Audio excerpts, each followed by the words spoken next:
Hello, listeners. Been wondering how you can help the show? Probably not. But here are 5 things you can do. 1. Subscribe. Support the show by clicking the subscription link in the show notes. 2. Review on iTunes, on our website, www.afraidofnothingpodcast.com, or on whatever app you listen to. 3. Donate. When you go to our website, click the cute coffee cup icon, or in the show notes, click the subscription link. 4. Share. Sharing really is caring. Tell your friends, and even your enemies, to check out the show. 5. Watch. Wait a minute, it's a podcast, not a movie. Actually, it's both. Check the show notes to find out where to watch the documentary. You can also rent it on Prime Video. That's it. Oh, one last thing. Enjoy this episode. Tonight's episode is sponsored by paranormal author Eve S. Evans and her frightening new novel, The Haunting of Hartley House. Available on Amazon today. In a world where nothing is known, nothing is certain, reality is not real. Wake up! Be afraid of nothing. I'm Bob Heskey. Robert. The host with the ghost. This is my podcast, based on my paranormal documentary, Afraid of Nothing. Each episode, we talk to people who see life and the afterlife through a different lens. Join me. Who is this large man?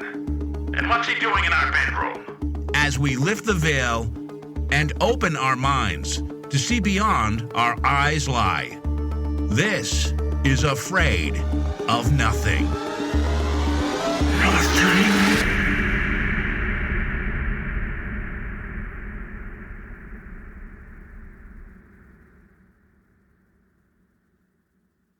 Mike Ricksecker is the author of A Walk in the Shadows, A Complete Guide to Shadow People, the historic paranormal books Ghosts of Maryland, Ghosts and Legends of Oklahoma, Campfire Tales, Midwest, Ghostorian Case Files, and the Encounters With The Paranormal series. He has appeared on multiple television shows and programs as a paranormal historian, including Animal Planet's The Haunted, Travel Channel's The Alaska Triangle, Bio Channel's My Ghost Story, and Ren TV's Mysteries of Mankind, Fox 5 News, Washington, D.C., Fox 25 News, Oklahoma City, ABC 3 News, Virginia Beach, Coast to Coast AM with George Norrie, and he produces his own internet shows, Ghost and Legends, Paranormal Roads, and Friday Night Ghost Frights. On Tuesday nights, Mike hosts the Edge of the Rabbit Hole live stream show, and Beyond the Shadows on the Haunted Road Media YouTube channel. Haunted Road Media is Mike's own paranormal and supernatural book publishing and video production company, representing a number of paranormal authors, winning the award for Excellent Media in the Paranormal Field at the 2019 Shockfest Film Festival. Mike's historic paranormal articles have been published in the Baltimore Sun, Paranormal Underground magazine, and he previously wrote an Oklahoma City paranormal column for Examiner.com from 2010 to 2014. His work has also been featured in The Oklahoman, the Frederick News Post, Marshall University's The Parthenon, and Louisiana State University's Civil War Book Review. Additionally, Mike is an Amazon best-selling mystery author with 2 entries to his Chase Michael DeBarlow private detective series, Deadly Airs and System of the Dead. With nearly 30 years of involvement in the paranormal, Mike serves as a paranormal investigator and Ghostorian with Society of the Haunted and regularly travels to speak about supernatural phenomenon and writing when there isn't a pandemic. All right, we are here with Mike Ricksecker for my 50th episode, a real bell ringer. Mike, welcome to the show. Hey, Bob. Thanks for having me on. I absolutely appreciate it. Hey, Mike, your bio shows that you really keep busy with several internet programs and YouTube channels and your Haunted Road media publishing and production company. So I'm guessing the pandemic didn't really slow you down too much, that you didn't have to reinvent yourself. Is that true? I didn't have to completely reinvent myself, but it did throw a monkey wrench into a lot of things. I have a lot of speaking engagements usually throughout the year, a lot of conferences that I attend. I had some projects in the works that required travel, and most of that got nixed, save for a couple things at the very end of the year. So it was a different year, but yeah, I still kept busy. That is for sure. Yeah. By the way, you have like nearly 30 years in the paranormal, which you seem younger than that, but it's great. Yeah, I guess I'm fortunate that I look a little younger than I am. I'll be 47 this year. Can you tell us how you got into it and over these past 30 years, how you think it's changed for better or for worse? Yeah, so I had my very first paranormal experience when I was a kid. I was about 8 years old. At least I'll say first significant paranormal experience, because there may have been a couple of smaller ones before that. And with this, I basically woke up in the middle of the night, and there, standing in the corner of my room, was this tall, dark figure. I had no idea what it was. If, of course, come to find out, it was a shadow person years later.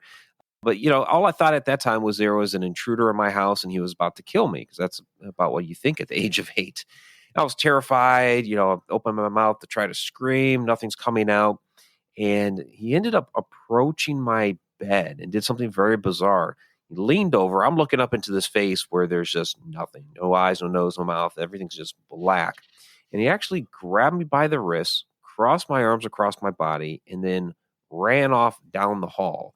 Again, I was completely terrified during this, and I finally found my voice, found my legs, ran off to my parents' bedroom. And they were very good parents, tried to console me, all that, told me that I had had a bad dream, but this was something that I was completely awake for. And like I said, that was my first significant paranormal experience. Now, where I actually kind of knew that this would be something that I was going to continue to pursue, I was a little bit older. Somewhere around a freshman in high school, I believe is what I was. And my friend David and I were over at our friend Lori's house, and we're just, doing the teenage thing, shooting the breeze and all that sort of stuff in her living room.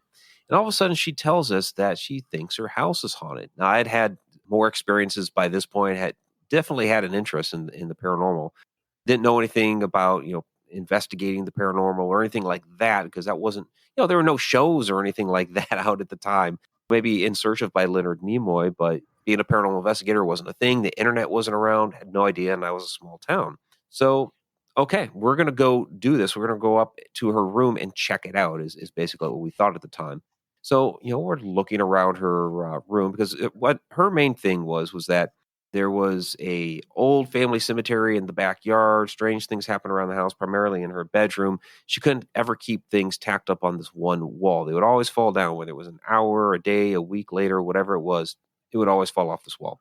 So we're checking out her room, checking out the wall, all of this stuff. And then all of a sudden, my friend David put his hand flat to the wall. And I didn't know my friend was a very sensitive guy. And he all of a sudden, with his hand to the wall, flat like that, he turned this bright red and started sweating profusely. I'm looking at David like, oh my gosh, what's going on with my friend? And he started going like wall to wall in the house, seeing if there were any other, quote unquote, hot spots. And that was really the moment that I knew that this interest was something that I was going to pursue for the rest of my life. I'd already had these experiences, and this was that moment that was like, yep, this is something I'm going to pursue. And did your friend David think at that moment he was going to be an EMF meter for the rest of his life too? On the wall. Hey, a couple quick questions, if you don't mind. Going back to your first experience, when kind of the sign of the cross over yourself, did you ever kind of think why that shadow person did that? I've never heard of a shadow person doing that. I mean, it's kind of interesting. Any thoughts? Did you ever think back and wonder, have a hypothesis on why it did that? Was it for protection for you? Right. Yeah. Crossing the arms across the body. I've had several conversations with people about this over the last several years. And what we've come to believe, and again, it's just a theory, there's no way to know for sure, is that I was lying there in bed on my back, and the way it crossed my arms across my body, it kind of resembled the pose that you see on Egyptian sarcophagi. And, they're holding the crook and flail across their bodies like that, which is very interesting. And if that's true, then this thing was not actually trying to do me any sort of harm. It would actually be trying to honor me, which is a very different way to look at that situation. And so, the first couple people that proposed that idea were completely disconnected from each other. They were suggestions that were years apart from each other. And so I found it interesting, at first, okay, so I'm having these different people suggest the same thing to me. Maybe there's something to that. So I started talking to more people about that possibility. And it seems that, that could have possibly been the case. Did someone in your family die prior, in the first year or so before that? Do you think that could have been, or? No, at that age, the only person that would have passed would have been my great uncle Bill. And I didn't really know him. I was too young, and I don't even remember a single interaction with him. I only remember the funeral itself. So, there wasn't really anybody around that time that would have passed that with that sort of actual connection. So we've had some different ideas, though, about perhaps some interdimensional travel, perhaps even a traveler from Egypt could have come thousands of years later into that time and space. There's a lot of different rabbit holes we can go down with this. Now, you grew up in Massachusetts, correct? Spent 10 years there. Yeah, I moved there when I was 3 and moved away when I was 13. Where in Massachusetts did you live? I was just curious. It's a town called Westfield. It's just west of Springfield. Okay, cool. Yeah. When I was a kid, and I never thought it was a shadow person, but something happened to me when I was 4. I'm older than you. I'm 58 now. So this was like in the, 1966. It was in Chelmsford, Massachusetts. It was kind of a small type of cape, I guess, upstairs bedroom with my 2 brothers and myself.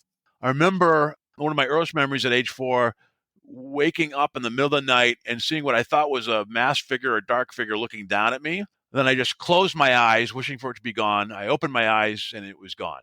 And then the next morning, I asked my parents, "Did you take care of that criminal, that crook, or that guy, that whatever?" I thought it was like you. I thought it was an intruder. And I'm a 4-year-old kid. I just got the kind of quizzical look. Yeah, we took care of it, So that's always been with me. It's a vivid memory, and I never knew if it was someone that broke into the house, but why would my brothers not hear that? And why would he not do anything? Nothing was taken. So, and I remember being awake, and then like almost you see in the movies where someone sees something and they close their eyes tight. That's what I did, and then it was gone. And so I never knew what to make of it. It's funny, when I realized I was interviewing you and your kind of background, I thought, God, I never thought it was a shadow person, but I'm starting to think, like, was it a shadow person I saw way back then? Yeah, it very well could have been. It does seem to have some of the characteristics of it. It's really interesting how we react to that as young children. That is our immediate thought, that it's some sort of intruder, somebody's in the house. It's immediately what I thought, because we don't know from these things. We've seen a little bit of TV. We kind of know enough that, okay, this might be a bad guy, right? So, you don't ever think it might be a shadow person. It's not until years later that you kind of start to put the pieces together that, maybe that was. Yeah, I find by interviewing people, I made a documentary, and I go in my second year of this podcast.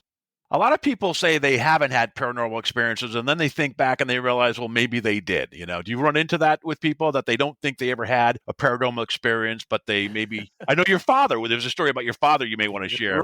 Right. Yeah. And that's exactly what I was going to mention was my dad, because he doesn't believe in any of this. My mother does, but my father will say, no, I don't believe in ghosts. And then he'll go on to tell this story about waking up in the middle of the night one night, and there was this tall, dark figure walking into his bedroom, and he's basically said, I don't know who you are, but you need to get out of here. And the thing left. And I'm just like, Dad, that's a ghost story. And he's like, no. Was that the same house, Mike, that you had your experience in? Or it was a different one? Okay. That was a different house, yeah. So, I had two different houses that I experienced this growing up in, one in Massachusetts, one in Ohio. That experience that he had was a house that he and my mother built after I had graduated high school and had moved out.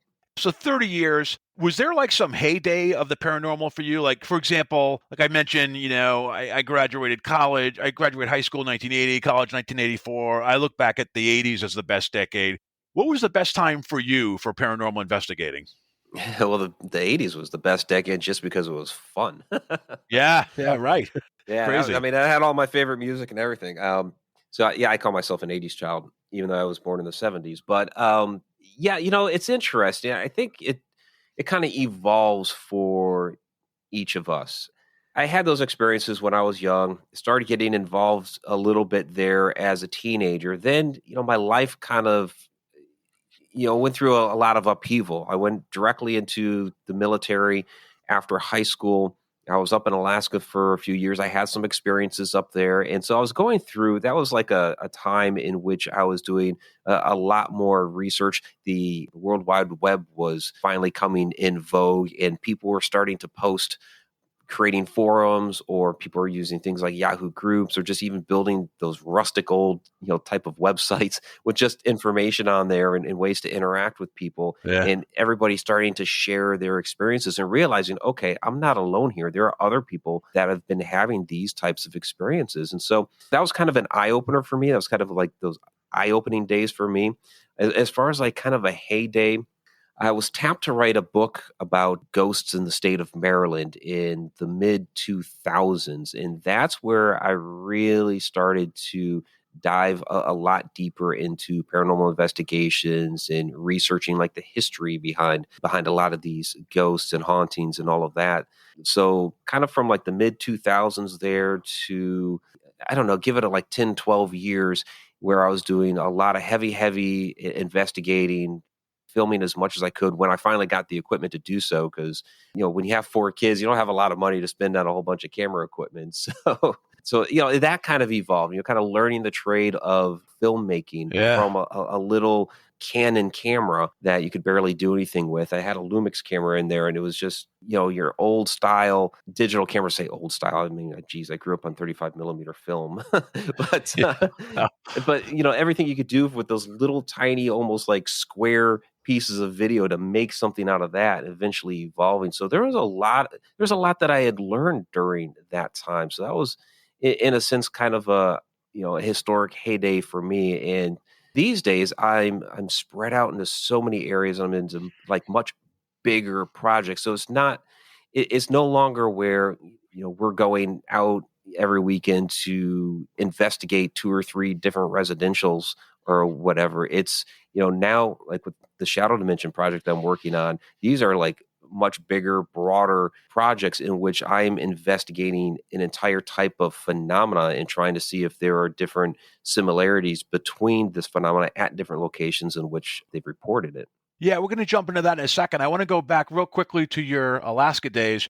Were you in the Alaska Triangle when you were up there in the Air Force? Yeah. I was there at Elmendorf Air Force Base, which is kind of like right at one of the corners of the Alaska Triangle, because that basically stretches from Juneau to Anchorage and then up to Barrow, which Barrow now has a new name in Native Alaskan. I don't know how to pronounce it. Yeah.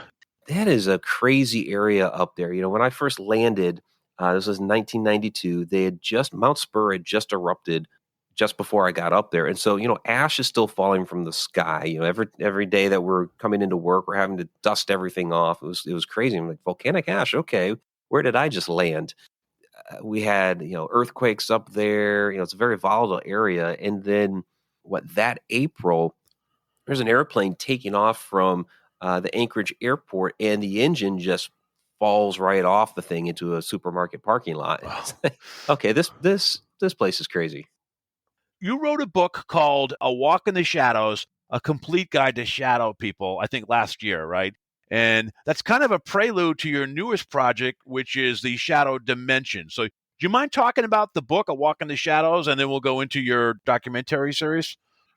Yeah, absolutely. So Walk in the Shadows, A Complete Guide to Shadow People. Yeah, it just came out last year. I actually just released a second edition on the 1-year anniversary of the first edition. So I've added about 40 more pages of information, which is really kind of pertinent to a lot of the things I've been doing over the past year. You release a book like that, all kinds of people contact you. And then I started the project for the Shadow Dimension. So it's a 4-part book. I kind of go through the first part, hitting like all the different types of shadow entities, because we as humans try to compartmentalize everything. So, you got your humanoid figures, the hat entities, hooded figures, mist, wisps, crawlers, all those different types, and kind of break down what they are, at least what we theorize they are. And then I include a lot of different stories, not just from myself, but from others as well. Second part of the book is on sleep paralysis. A lot of people wake up in the middle of the night, and along with seeing the shadow entity will actually have sleep paralysis along with it. So I get into a lot of those aspects because that's a very common question that I get. The third part gets into a lot of different other theories about interdimensional beings, extraterrestrials, astral projections, different types of supernatural entities that these shadow entities may actually be, or that I get questions about, hey, is a Wendigo or a doppelganger a shadow entity? And so I get into all of those sorts of things. And then the fourth part of the book gets into demons and, if shadow entities are evil and the darker stuff that I get asked. So that's why I say it's a complete guide to shadow people. I hit this topic from a lot of different angles. How do you research something like that? You have personal experiences, but who do you connect with to get more information?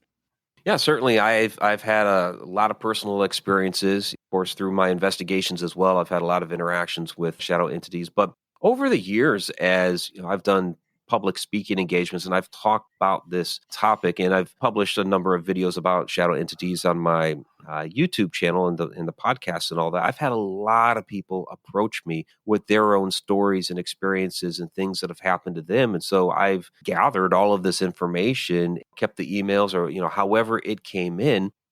Like I was saying before, as humans, we kind of like to categorize everything. And so that's what I started doing. I started categorizing and looking for similarities and trying to make sense of all this. And then now I know we're going to get into it in a few minutes here now with the shadow dimension, actually purposefully going to locations looking for this to see if we can get any deeper understanding of it.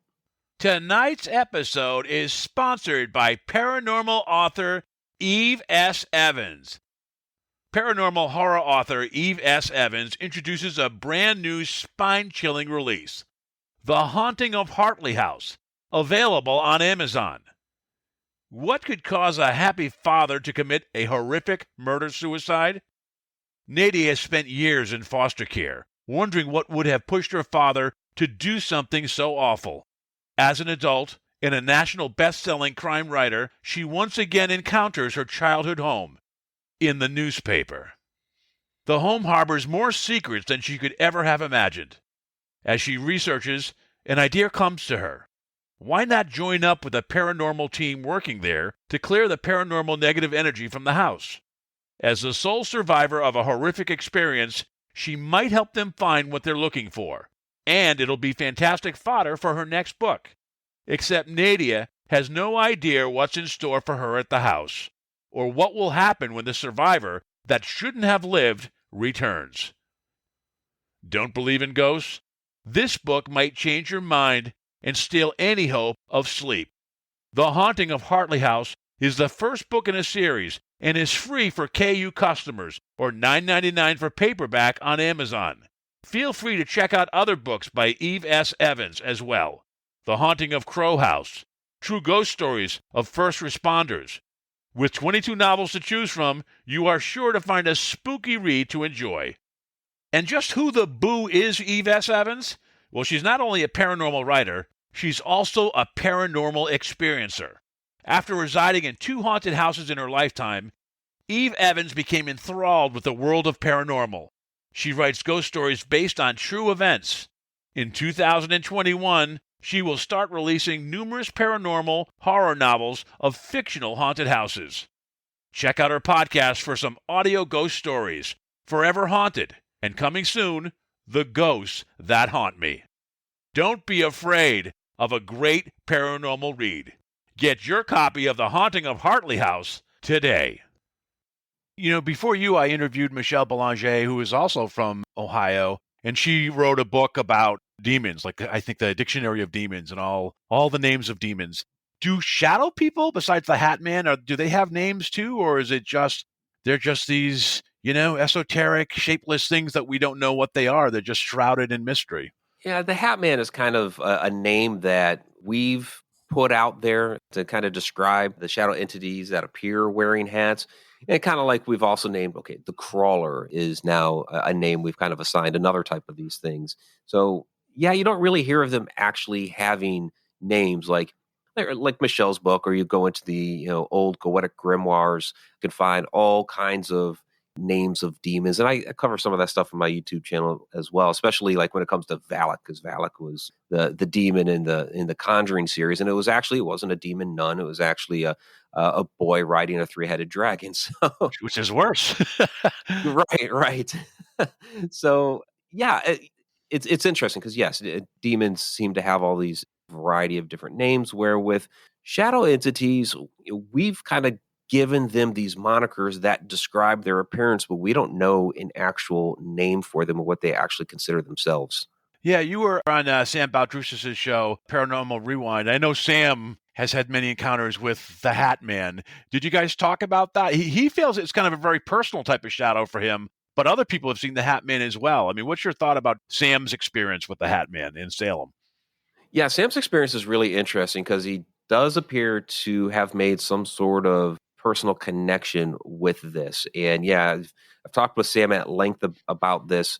He's included part of that conversation in his Haunted Hotels book, and in A Walk in the Shadows Part 2, I've included part of an interview that I had with him for the Shadow Dimension. So he'll also be appearing in the Shadow Dimension talking about that. Yeah, with his experience, when he saw that hat entity, and his had red glowing eyes, and that's another interesting thing. Some of these have red glowing eyes, some of them don't, and actually some of them actually have different colored eyes as well. But Yeah. he made a connection with it where he had asked, "Can you see me?" And it responded, "Yes, I can see you." And this all happened telepathically, happened through some sort of thought transference. And you get accounts of that occasionally, that if they do speak to you, it is through some sort of telepathy.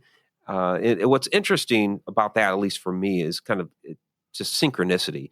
Because up until a few years ago, I hadn't really gotten stories of anybody hearing voices of shadow entities or the Hat Man or anything like that. It was all, okay, standing in the corner of the room, the sleep paralysis, maybe it's old hag syndrome, maybe, some of these other situations, shadows darting down the hall or what have you. But all of a sudden, I'm giving a presentation about shadow people at Ocean State Paracon in Rhode Island, and Carl Johnson from the back of the room ends up asking a question. Carl Johnson's a great friend of mine, and he's like, do these things have voices? And so I answered as best as I could at that moment, and then he and I discussed it afterward. And ever since then, I keep getting all these stories from people about how they have actually heard these shadow people telepathically. And it does seem to be that the hat entities are more prone to communicate through some sort of telepathy as opposed to other shadow entities. Don't know why that is, but yeah, the hat wearing ones seem to have a lot more characteristics going on with them. Like a lot of people attribute them to being energy vampires. They'll kind of show up in your room, strike fear into you, and feed off of that fear. So people consider the hat wearing entities that.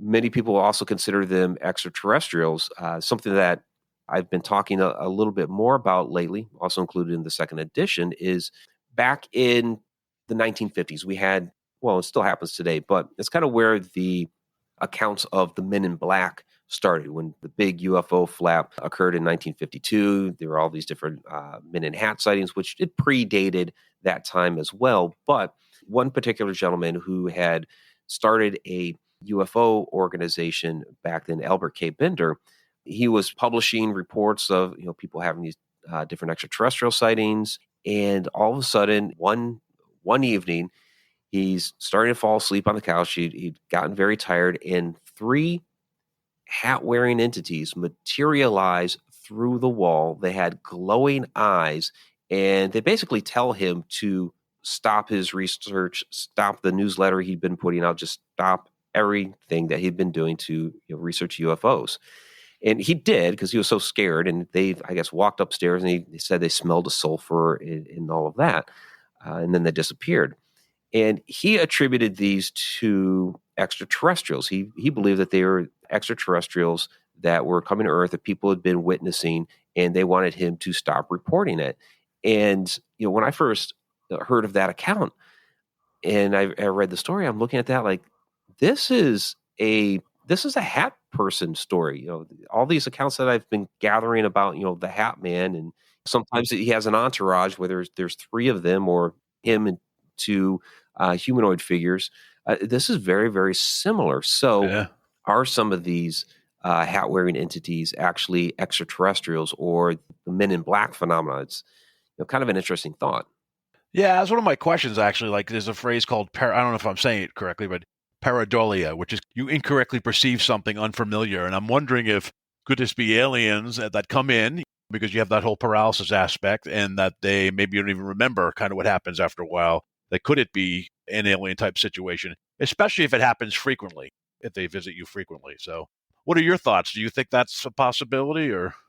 Yeah, there's definitely an overlap between some of the extraterrestrial accounts and the shadow person sightings, where, like you're saying, there's sleep paralysis, where some people report it as a shadow entity, other people report it as an extraterrestrial, and it'll be standing in the room. They might have the sleep paralysis. There might be some sort of physical interaction. The one thing that would be a little bit different is you don't usually hear I was abducted by a shadow entity. It'll be I was abducted by an extraterrestrial, but a lot of the other characteristics leading up to the abduction, there's a lot of crossover, a lot of similarities between the ET accounts and the shadow person accounts. So in some of these cases, maybe one or the other. Some people may be reporting ETs when they're shadows, and some people may be reporting shadows when they're ETs. And who's to say they're not actually the same thing? So this is kind of a good setup for your new project, your documentary series, The Shadow Dimension. Did you do this over 2020, or when did you start working on this project?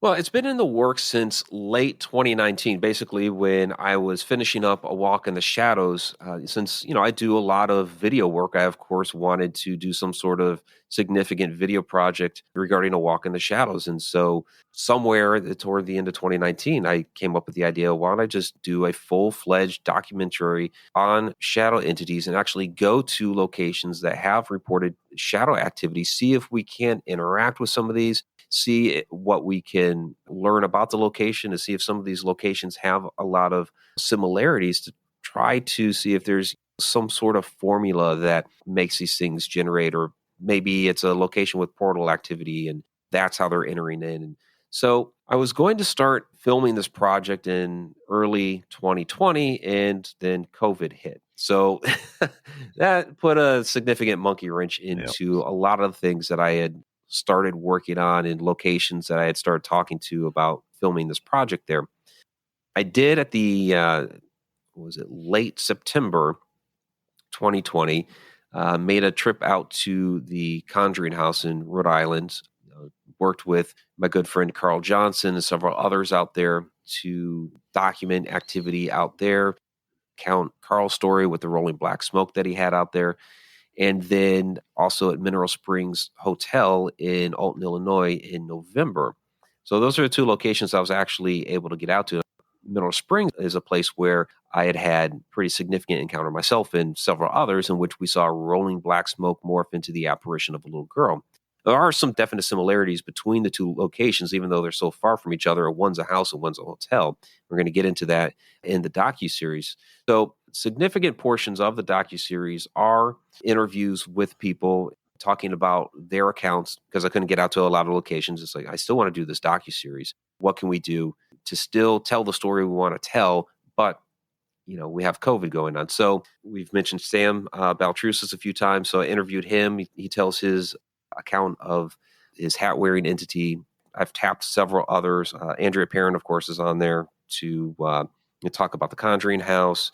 Quick question on the Conjuring House. Yeah. Where in the Conjuring House? Because I know upstairs in the bedroom in the middle, I was lucky enough to go visit there right before COVID hit. Where was that rolling black mist? Was it downstairs in the library? Was it upstairs, like in the middle bedroom, or where a lot of the weird activity happens? Where was that? Or was it permeated in different places in that house? Yeah, it's primarily where Carl had first witnessed it in 1973 was from the bedroom beyond, the one with the chalkboard. Yeah. Yep. Basically from that room into the middle bedroom, and it came toward him. He was at the far end when he first started seeing it. Yeah. And it came through that doorway and into that middle bedroom. What's interesting is Andrea Perrin also had experiences with the smoke there when she was growing up. She have a wonderful story that we'll share in the docuseries with her while she was doing her homework one night, and the smoke going, under the door and into the rooms. And, because her bedroom was the one with the chalkboard, but she would see it forming up by the window in the middle bedroom and then would come under the door into her room. And she always, it sounds like she always accounted it for some sort of human presence, because she would tell it, hey, I'm busy doing my homework. You need to go, and it would go back under the door. And then she'd get worried, like, wait a minute, my sisters are in there, and I just told this thing to go in there. Did you learn new things about shadow people? When you did this series, the Shadow Dimension, did you learn even new stuff that you didn't even know about shadow people before you started this project? Yeah, I think a project like this almost forces you to learn more. It certainly is not me just rehashing the same thing over and over again. That's one of the reasons why I came out with a second edition of A Walk in the Shadows, is that by doing this project, I have learned more things, and I put many of those things into the book. I couldn't share everything because I need to reveal it in the Shadow Dimension as well. But yeah, there are some very interesting things that I'm starting to learn and explore with energy and in other dimensions. It's become very, very fascinating. So what has your personal experience been beyond your first one as being 8 years old? You've been an investigator for 30 years. Look, some people are interested in demons or psychic vampires or Bigfoot or name it. They have their own favorite type of paranormal entity. Was it that first incident that drew you to shadow people, that drew your curiosity? And has it been kind of an ongoing saga which you've experienced in your investigating years? I mean, that one certainly had some significant influence for me. And I'm one of those that sees more shadows and apparitions, where there are other people that see more apparitions than shadows. The second experience I had was at that house in Ohio when we first moved in, and I kept seeing this shadow in my doorway. And it just looked like a translucent human was standing there. And every time I turn and look straight at it, it would take off down the hall. I ended up calling the thing Tom, as in like peeping Tom. And I just got playful with it. And my mother actually played a good part in that, because I asked her if she had seen the same activity. And apparently she thought that I was a little bit more mature at that point, and she divulged that she had seen it as well. But it was so disarming the way she put it. I was like, oh, okay, she's not alarmed about this thing. She's not worried about it. It must be okay. And it was fine. The activity lasted 3 or 4 months, and then it was gone. But as a paranormal investigator, I've had several experiences with shadows, and some of them have just absolutely intrigued me as far as like, okay, what in the world did I just witness, and how did that happen? And a really significant one happened at a restaurant called Johnny V's in Muskogee, Oklahoma. It's no longer open for business, but it was an old historic building. It's seen many different types of businesses in there, and this was during this restaurant phase. And we were really just wrapping up the investigation. Some of the guys were upstairs in the bar area. A couple others were out in the front restaurant area. And I decided to do a last photo sweep of the restaurant. So I'm walking through the main doors to the kitchen. And as I walk in, this little wisp of a shadow, it was tall, extremely thin, very translucent. It just darts across the kitchen as if I scared it, and boom, it slammed right into this flimsy metal door that was on the sidewall. And it was just a door that waiters and waitresses would carry large trays of food through to get into the back restaurant area. And what was interesting about that is that while I heard the slam that it caused, the door did not move. Now, this is a door that I could just walk up to and like tap with my finger, and the thing would swing open. So I called out to the others, hey, did you guys hear that? And they're like, yeah, we heard that. And so I described to them what I had seen. And then I started thinking, okay, I'm on my own. These guys are messing with me. So I started asking, did you guys throw something at the door? They're like, no, we didn't throw anything. And I walk out that little metal door, and I'm looking at the ground, and like, no, nothing had been thrown down there or anything like that. So, it caused me to question, okay, what exactly did I see? Because I saw that shadow dart across the room. I heard it slam into the door, but why did the door not move? So it started making me think about other dimensions. Maybe I walked into that kitchen, and maybe it saw me as the ghost or as a shadow person, and I scared it because that thing took off quick. Yeah. And if that's the case, if it was on a different plane of existence and we're not seeing each other quite properly, perhaps on its plane of existence, it blew right through that door, or that door opened wide and it was gone off into the restaurant some area. But I didn't see it, of course, because I'm on my own plane of existence. However, sound works on a different wavelength and a different frequency, and I was able to actually hear the sound of it travel from one dimension to another. And this is actually a theory that we talked about in the Alaska Triangle regarding an entire airplane that possibly disappeared through a portal.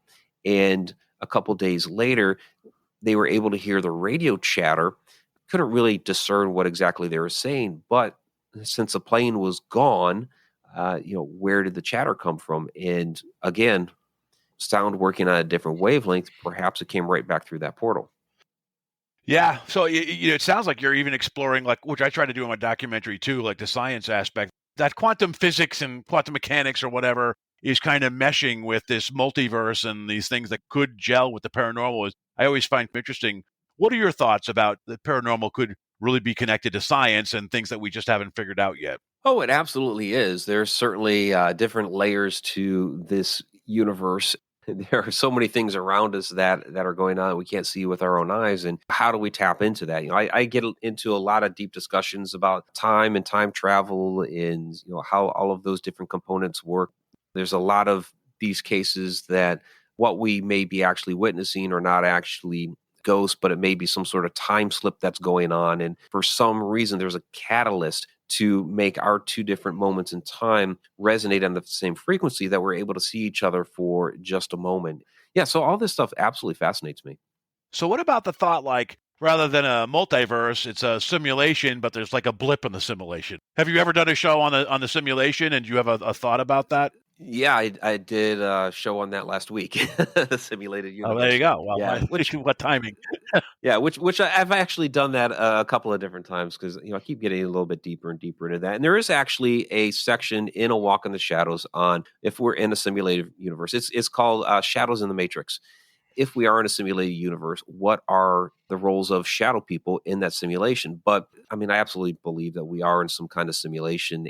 I don't necessarily believe it's a computer simulation, but I think it's something more organic or biological. And people kind of scoff at the idea. I mean, some people really buy into it. It sounds very science fiction-ish because, of course, the Matrix movies. But if you actually look back at most world religions, they pretty much say that we are in a simulation without using the word simulation, because they talk about we come from some other world beyond. We're down here for a short period of time, and depending on the religion, we're either here to learn something or we're preparing for another world or what have you. And then when we pass away, we go off to whatever that world is. So that's essentially what a simulation is. You jack in for a little while, you interact with the environment, you learn a few things, and then you jack out and you're no longer in the simulation. So it's essentially the same thing. It's like a time loop with reincarnation. Yeah, exactly. Yeah. Well, and also if you even think about what we actually see and how we perceive things versus what is actually there, and how it's really symbols is what we see. And if we saw that what was really there,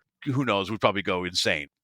You had a guest on your Edge of the Rabbit Hole, a friend of mine. I think, we'd mentioned him before offline, Rob Guttrow, and you talked about shadow pets. I've had Rob on a couple times most recently talking about his new book, Pets on the Afterlife 3. I haven't talked to him about shadow pets or shadow animals. Can you give us a little bit about what those are? Yeah, absolutely. Yeah, Rob's a good friend of mine. We go way back. I've had him on many times. He's always very, very interesting to talk to. And yeah, I definitely recommend his book series, Pets in the Afterlife. Yeah, he contributed several stories to A Walk in the Shadows. And I had a section on shadow animals in there with, several accounts of shadow spiders, shadow cats, things like that, because people do see and experience these things. But I asked Rob, hey, could you help me out here and kind of flesh this out a little bit? Because I know you've had, some experiences seeing past pets of yours as shadows. So he put together this nice section of interactions that he's had, seeing pets of his that have passed away that have appeared to him as shadows. And one of them came back basically like half shadow, half apparition, which is really interesting. But he talks about, how like with human spirits, pets also, have energy. And a lot of what we're interpreting and seeing is energy. And when it comes off as a shadow, it's just not able to fully manifest. And a lot of these shadow entities that we see are human spirits, or with the pets, they are pet spirits, and they just can't gather enough energy in that moment to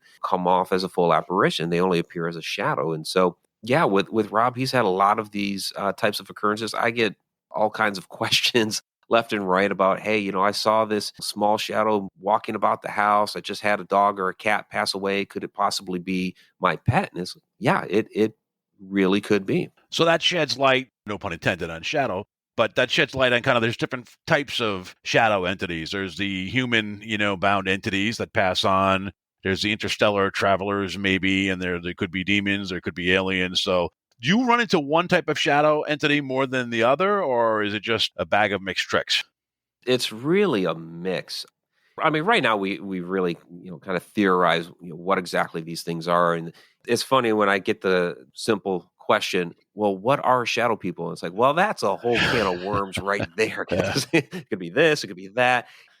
Yeah, some of them are just human spirits.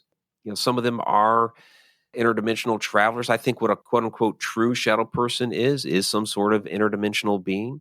And it's hard to know, okay, am I witnessing something that's interdimensional, or am I witnessing an extraterrestrial, or is it a human spirit, or something completely different?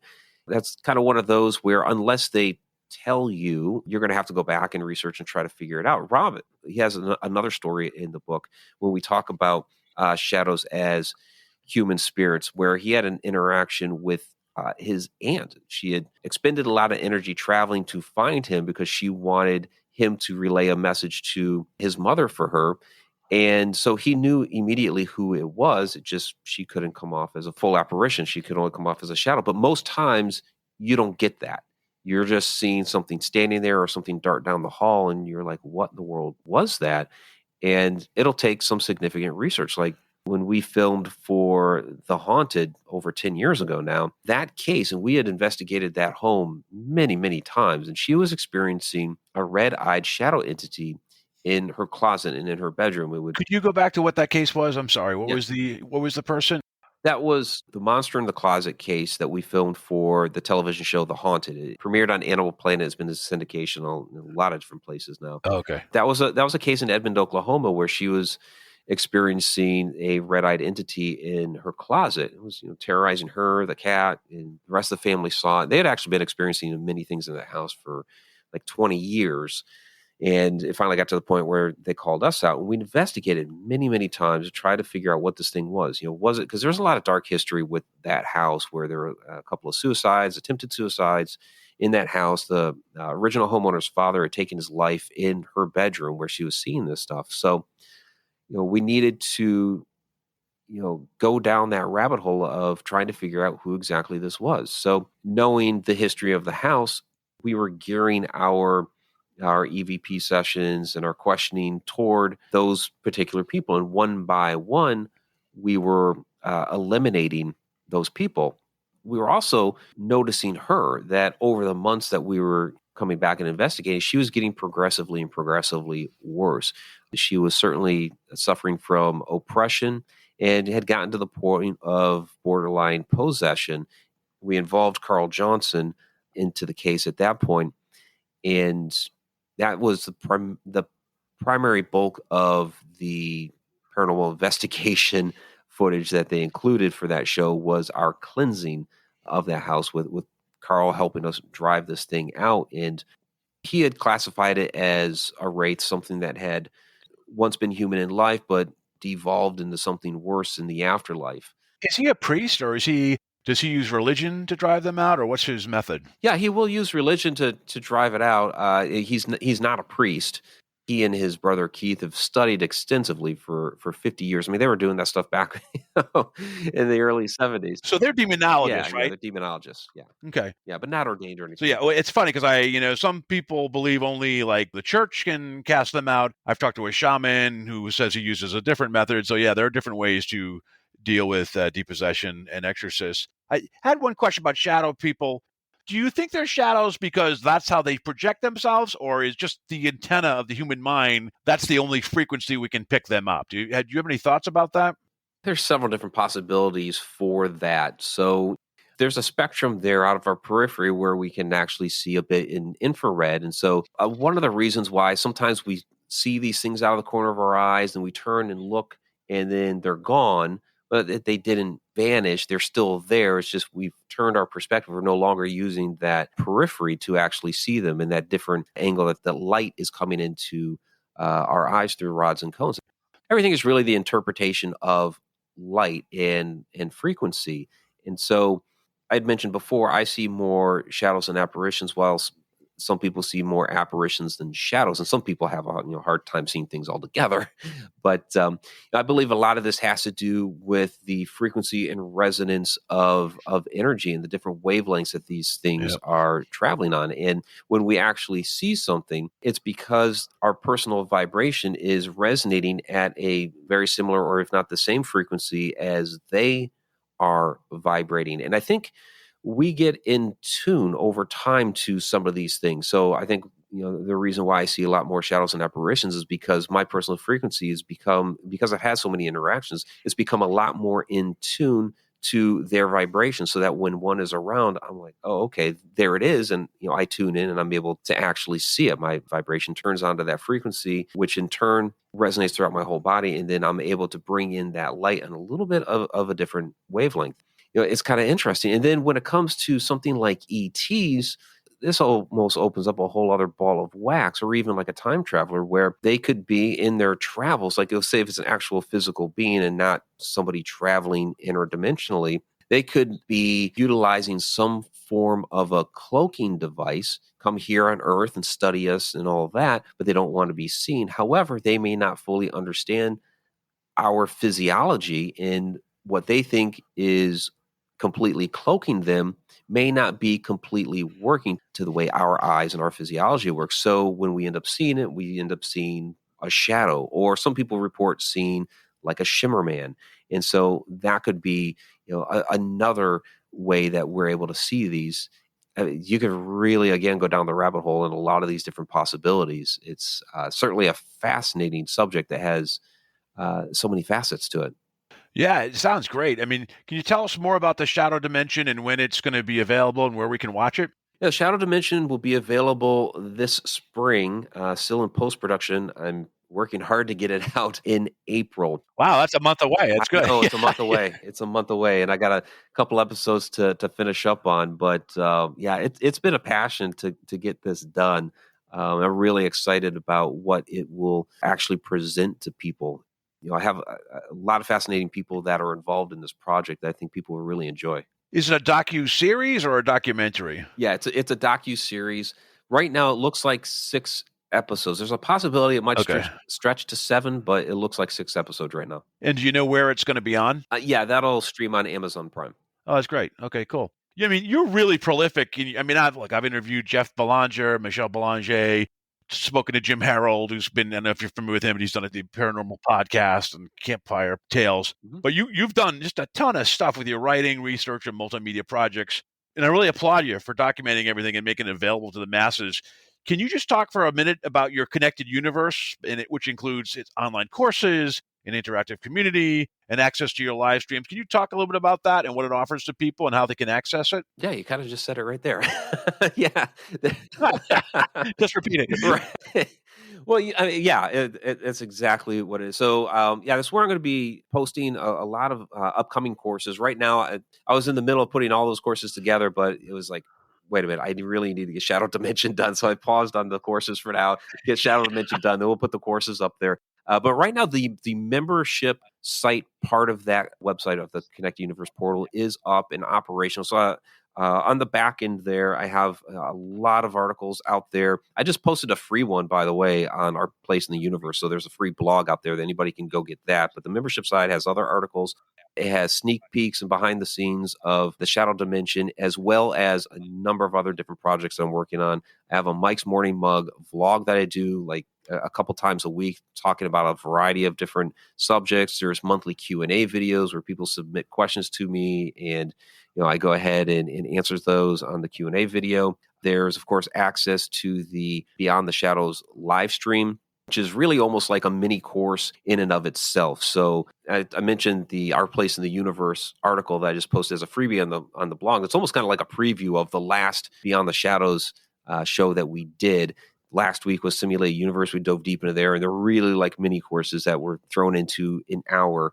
And so the access to the weekly live stream is through there, and we have a very interactive chat room, and I can take questions from in the chat and all that. So there's a lot of stuff that's within that membership portal. And is there a URL for it, connecteduniverse.com, or where do they go online? Yeah, it's connecteduniverseportal.com. Cool. All right. You've also been on Fright Club a couple episodes, right? Just real quickly, what's that experience been like with Jack Osborne and the Ghost Brothers? And I think one of your episodes was on Bigfoot, right? That you were on? Well, that was the name of the episode. I wasn't the one with the Bigfoot. It was like Bigfoot's toenail or whatever that somebody had actually sent them. They had me on there a couple times to talk about shadow phenomenon. So yeah, it was a lot of fun. I've met the Ghost Brothers before, and we're at some of the same conferences and what have you. And they're a great group of guys. They're a lot of fun, and that was the first time I got to talk to Jack.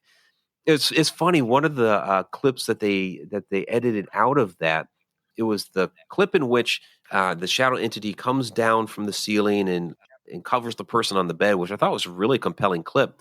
Jack starts asking about whether or not that could be, an elemental, but he's talking with the Ghost Brothers about that, and then the Ghost Brothers kind of turn to him and say, "Well, okay, Jack, what's elemental?" And Jack starts kind of hemming and hawing. Mike, could you tell us about what elementals are? It was funny. I don't blame. That is a tough one. I hem and haw myself exactly and kind of what that is. Last question. What paranormal entity scares you the most of anything? What would be the most frightening for you to encounter? That's a really good question.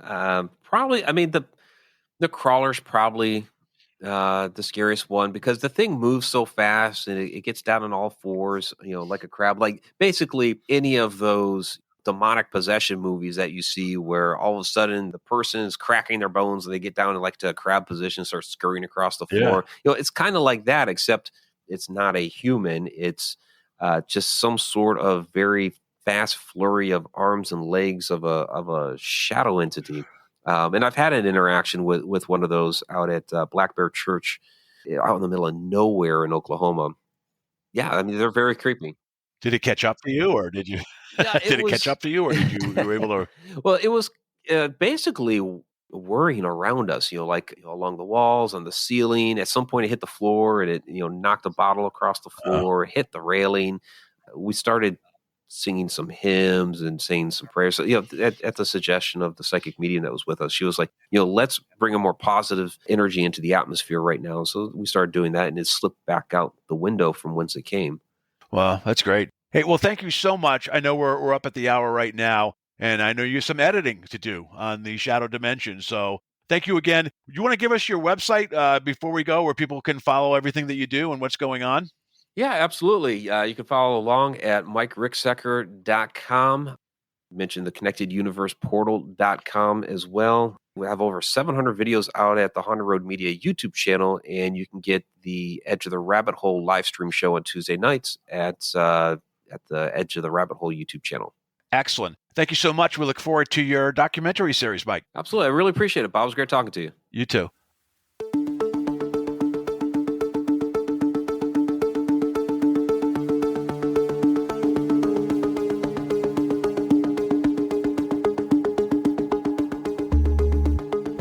You've been listening to the Afraid of Nothing podcast. Please subscribe and like us on Facebook. Until next time, stay scared.